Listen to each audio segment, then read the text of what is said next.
Being marketed as the first teen comedy with a gay lead character, Love, Simon stars Nick Robinson as a closeted high schooler grappling with his secret sexual orientation. When a student at his school anonymously comes out online, it gets him thinking about the reasons and factors in his life that have kept him from publicly coming out. Now, this is a movie that could have gone in two potentially tragic directions. It could have either portrayed this issue in a sitcomish manner that would have just been another lame, stereotypical representation of a gay character that frankly I've grown tired of seeing, or it could have been something so complacent with itself that it didn't matter to the filmmakers if the script or acting was any good. Love, Simon avoids both of these pitfalls, luckily, being a movie that's inspired as well as inclusive. After Simon gets outed by a pretentious theater kid played by Logan Miller, he's forced to confront his biggest challenge, which isn't whether or not the people around him will accept who he is, but how he comes about accepting himself. Even though society today tends to be more understanding and open-minded towards sexuality,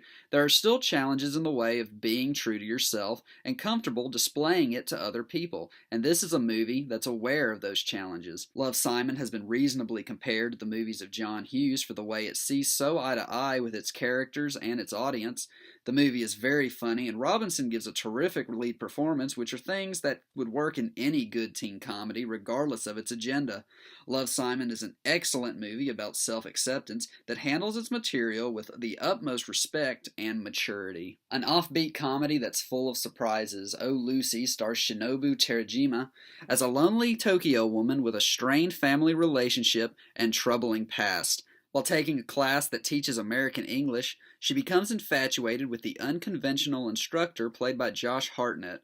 When she discovers he's fled the country with her niece, she heads to the United States with her estranged sister and soon discovers that the man she's in love with has some personal problems of his own. The common theme in Oh Lucy is the lack of understanding. The characters all have problems that no other character exactly identifies with, leaving them isolated. Our main character is revealed to have a history of pill addiction that her sister torments her with constantly. It's also revealed that her sister once stole her boyfriend from her, which she shows zero remorse for. Meanwhile, the instructor finds himself in a poor financial situation and being kept away from his daughter by his wife, who couldn't be more fed up with him. We care about each of these characters in spite of their problems and wish the best for them and hope they get the happiness they so desperately seek. Oh Lucy is a dark comedy underlined by sorrow that marches to the beat of its own drum.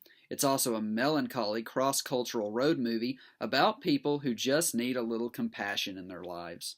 And now Mary Shelley. Mary Shelley is a dubious biopic about the renowned 19th century author Mary Goodwin, writer of the classic novel Frankenstein. While the movie could have been about the inspiration, writing, publication, and influence of Shelley's story of reanimation, the movie makes the odd choice to primarily focus on her relationship with the poetic romantic Percy Bysshe Shelley, which I found to be what both intrigued and disappointed me about this movie.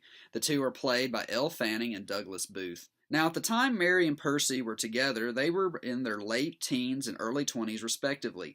He was estranged from his wife at the time, and neither of them cared for the conformity and societal norms around them. Ideally, they were two rebellious kids who were certainly fond of each other, but not experienced enough to know what love really is. With this in mind, Mary Shelley takes an interesting shape that less resembles the kind of inspiration behind the creation of a classic book that we've seen before, and more like a love story about rebellion and angst like the one found in 1955's Rebel Without a Cause, although I'm not at all suggesting that this movie is anywhere near as good as that one. Mary Shelley does have faults. It doesn't highlight enough of what made Mary Shelley's horror story an influential literary piece. However, it does give us a taste of the struggles she faced publishing her work, which wasn't finally put on bookstore shelves until she published it anonymously. This is because a book written by a woman was likely not to be very successful. In real life, many people believed Percy was the one who wrote Frankenstein, and this defines him as being a toxic individual that the movie ultimately portrays him as. The drama in the film is decent, but doesn't really reveal to us what a complex individual Mary was in real life. I did like this movie a lot more than the J.D. Salinger biopic Rebel in the Rye from last year. That movie not only shortchanged its main character of The Catcher in the Rye's importance, but also felt overlong and unfocused in what exactly it wanted to say about the author or his work. Mary Shelley is far from a great biopic, but it is one that knows exactly what it wants to convey about the celebrated author at its center. Thank you so much for watching. I have more reviews planned soon. As usual, I'm Logan D. McCoy, and this is Real McCoy Reviews.